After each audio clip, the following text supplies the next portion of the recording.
Hey everybody, I'm Real Casey Mac, and I'm back to tell you about weird shit that authors do part 2. I didn't mean to rhyme. Judging by the imaginary research I did to come up with this list, it's very likely that the authors you love are, at least in the classical sense, both meth addicts and gun nuts, and so represent both sides of the American political spectrum.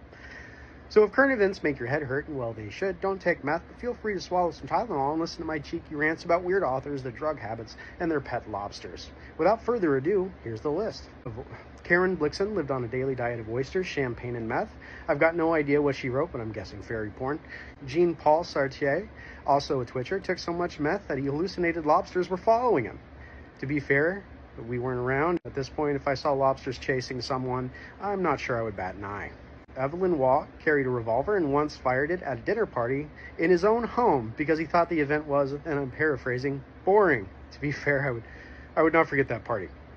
Sherwood Anderson left his wife and kids and never came back. There's nothing weird about this. He was just a douchebag. Robert Louis Stevenson had a bad dream about the Incredible Hulk and was furious at his wife for waking him. I assume she did this because she had turned into a monstrously green animal and was screaming about smashing shit. Sorry.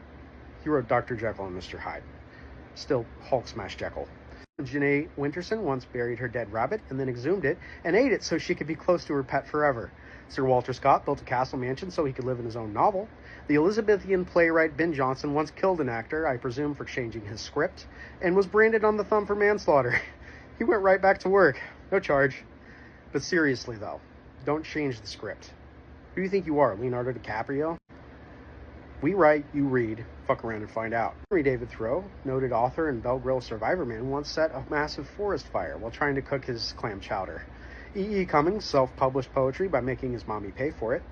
Vampire racist H.P. Lovecraft never left his house until sunset and then wandered around Providence, Rhode Island in full Victorian dress, decades out of style.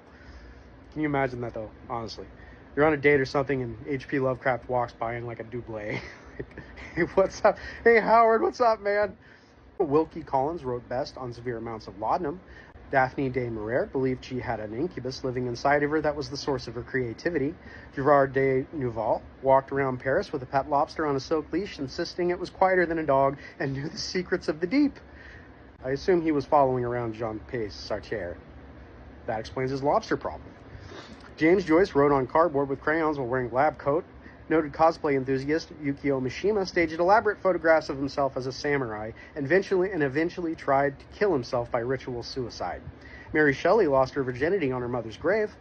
Agatha Christie got her best idea scrubbing the bathtub, and Sir Walter Scott kept pet pigs under his table at dinner because they clean shit up better than dogs, I guess.